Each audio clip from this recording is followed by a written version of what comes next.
what was this Nordstrom event that you had in February? And then if you want to maybe tee up the first set of images we'll look at. For sure. So first of all, if I'm going to say anything, the first thing I want to say is a thank you to Nordstrom Chicago, the Michigan Avenue store, just for opening up their space to the Hardrick Museum twice now. Last year during Juneteenth, and then this year for all of Black History Month. That sort of exposure, right, is just, I can't begin to say thank you. There aren't enough words to express how grateful and thankful we. And so my brother and I, we were presented with an opportunity to supply programming for all 4 floors at Nordstrom, which was just the very first time we were there. We only did the first floor, and I assumed that that's what they were asking for again. And they were like, "No, can you put art on all 4 floors?" So I really wanted to. I was so excited. I wanted to maximize that opportunity and just maximize the exposure, and I decided to create 4 separate exhibitions, one for each floor, because I really just wanted to showcase our versatility. And so a question that you had asked previously is, what's the workflow? The output is so quick that it's easy to get, not, I almost want to say bored. You have to keep challenging yourself. And with that being said, we have so much work in so many different themes. So we were just blessed to have the opportunity to have 4 floors where we could create 4 separate themes. And for example, on the first floor, we displayed what we called cosmic visions. Cosmic Visions was this complete outer space celestial display that my brother did. So we separated the floors. He actually worked on floors 1 and 3, and I programmed floors 2 and 4. This is my favorite piece of his. And the reason why this piece means so much to me is because when I saw it, I said it would look amazing on clothes. And that piece right there is actually what prompted the wearable art line. I just could see a kid with that jacket on. I could see a kid in school with a book bag on. And then I am just a researchaholic. And so then I just once again went down a rabbit hole and started researching, well, how can I transfer this to clothes? And what I didn't want to do was just take that photo and put it as a square in the middle of the shirt or on the back of the shirt. I literally wanted that photo to be transformed to the entire piece of clothing. And again, I was able to do that process called sublimation printing. Awesome. And this is what your sublimation looks like, right? Yes. So if you remember the photo you just saw, this is it. I literally am able to take that photo and transfer it onto this backpack. And I mean, it's beautiful. And kids love it. So, and the reason why I know it, because like I mentioned, we usually do a 4-hour in person while we're there. And I'm telling you, it's the flashing lights. It is seeing people take out their phone and they start taking pictures, or they'll actually take a picture with the artwork. And the cool thing about it, it makes me feel like I'm not in the picture, but I am in the picture because it's our artwork. So that is Yeah. the best Totally. feeling ever to see, because you have some people, they'll look and they'll just they'll walk by, and then other folks, they'll look and you'll see them nod like, oh, okay, that's nice. But when they pull out the phones, that's when I know, like, that's the feeling that you want. That is what makes it worth it, that someone else saw what you created and they had the same feeling of what you had when you first saw it. That's so cool. I Yeah. wish I could have been that. And the next one, you have the reciprocated love exhibit. For sure. So the second floor I programmed, and it was neon hearts and graffiti. And the funny thing about this particular showcase is we were already prepping to start selling Valentine's Day merch, right? So we had decided, hey, we're going to do something for February. Let's make it all about love and make it about Valentine's Day. And then Nordstrom came. So this work I had already started and was working on it. I started doing a lot of neon and graffiti work because I just thought it would transfer well onto clothes. So I created that work specifically for the clothes. I created the hearts specifically for Valentine's Day, and it all worked out that everything I created actually looked really good on clothes. I'll be honest, the reciprocated love one, at first I was like, Yeah, I don't know. But then you put some of this stuff, you try it out and it looks amazing.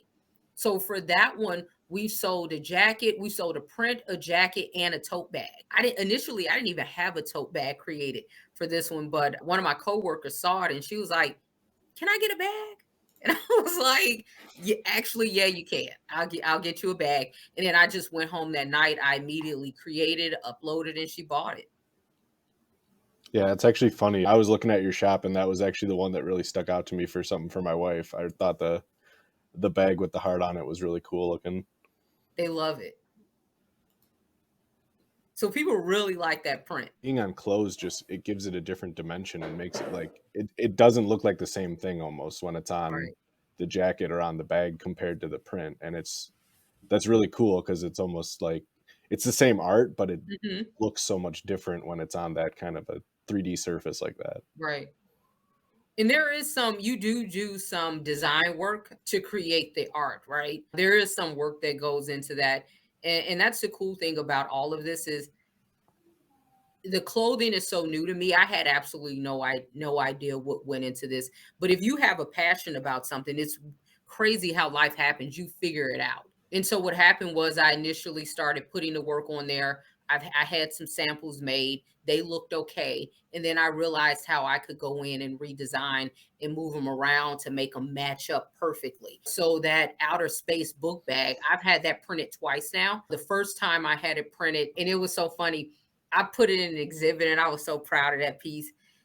The lining was all off, but I did not care. I was like, this is amazing because it's like it's your baby.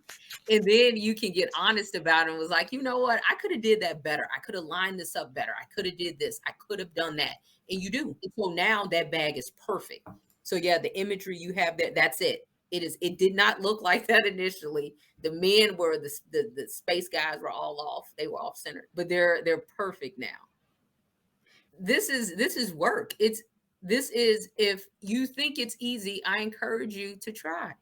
But it does. It takes effort, it takes work. It actually takes you wanting to do this. If you don't, you'll easily get bored or frustrated with it and walk away. The next one, we have the Ode to a King series.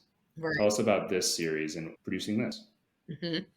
So, Ode to a King is actually an ode to Basquiat. He is a famous artist. He is known for his iconic style. He uses a lot of crowns in all of his work. And there are a lot of artists who love Basquiat and will mimic his style. I definitely didn't want to make something in the likeness of Basquiat and rip off his style and his iconic features. What I wanted to do, however, was to create something that like I mentioned, it was a thank you. Any energy that I want to put out in the universe is always positive and love. And so I called that particular exhibit an ode to a king and just said thank you. Thank you for giving us the inspiration for decades now to look at your work and want to create something as amazing as the work of art that he did. So again, when given the opportunity, I definitely wanted to highlight his style of work. And so in that particular one, I had 3 or 4 different Basquiat styles. And this is the one of the sweatshirts. I've sold a couple of those. I sold one to one woman for her birthday, and the other one of someone I know, she has a son in high school. He saw that and he just completely fell in love with it. So cool. Yeah, this looks great. You have the last one, the fourth 404 here, in the Ancestral Blood series. Tell us a little bit about the story behind this exhibit and what went into this one. For sure. So the Ancestral Bloodline, A Royal Legacy was the name of this exhibit. It was on the 3rd floor. And we chose to highlight our fine art line with that floor. So initially, we did not create clothes for this one. We just wanted to strictly sell the pieces as fine art. However, one of the employees of Nordstrom, especially since they were an employee there, they loved it. And she actually pulled me to the side and asked me for a particular one if I could create a piece for her. And I told her, yes, I would. So I did, and I sold her a jacket. The reason why I love this work so much is because one, it's my brother's. He created the whole line. And the funny story behind that is this: we get the exhibit at Nordstrom, and I know he doesn't have anything. to put in the exhibit because I am working hard and I'm creating and I'm showing him what I'm doing and he's showing me nothing. And I'm like, we have 4 floors. Like, what do you have? And the stuff that he's showing me, I was like, what? No, what is this? And so we're like a week out. And he's like, well, I have something in mind.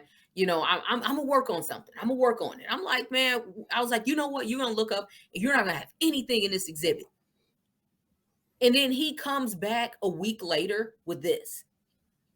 I was complete. Oh my gosh. And so the cool thing of, and when I saw it, I actually named this. He was like, well, I did the work. I don't even know what to call it. And I was like, this is an ancestry. I was like, this is Black History Month. I said, this is an imagined ancestral bloodline. This is a royal legacy, and that's what we're going to call it. This particular exhibition actually hosted 8 different prints, and it's literally a family portrait. As you can see, there is a father and son. They almost look like twins. I really love the details that he put into the work. I love the crowns that he used for the work. I love the colors. I love everything about it. And so that is the cool thing about this. Damien and I, we both use the same program. None of our work looks the same. When I see his work, I know it's his. And when he sees mine, he's just like, how did you do that? Well, if anybody can do it, we use the same program. What do you mean how I did it? And that's how this works. I love that story because you really are a duo. You're Right. your brother and sister, right? And Yes. you play off of each other. It's that creative process that is still here, even though it's AI generated. But the energy that you two combine is being reflected in a unique way here. Definitely. And then we'll give each other prompts as in, hey, I would like to, this is what I see when I see your work. I like to see it go in this direction. I would like, well, why don't you try this? Or why don't, or, you know, we will just flat out share prompts. You can have the same prompt, but you're going to come up with different things just because what you see with your eyes and how you go through that prompt is going to be different for each person. Right. And again, like I said, we've been creating for 3 years now. So I already know certain things that I like and certain things that I would want to see. And then if I see something of his that I like, I can read his prompts and say, okay, let me just extract that portion, add it to this, and then now here's my output. So awesome. Well, we just went through the exhibit. I wish we could have had everybody go in person because it was really great to see it live on the floor, seeing everybody walking. And the Michigan Avenue Nordstrom flagship is a great store to be set up. Yes. One last question before we go, Robin. What's next for you? I mean, in the next couple of months, are you doing more exhibits?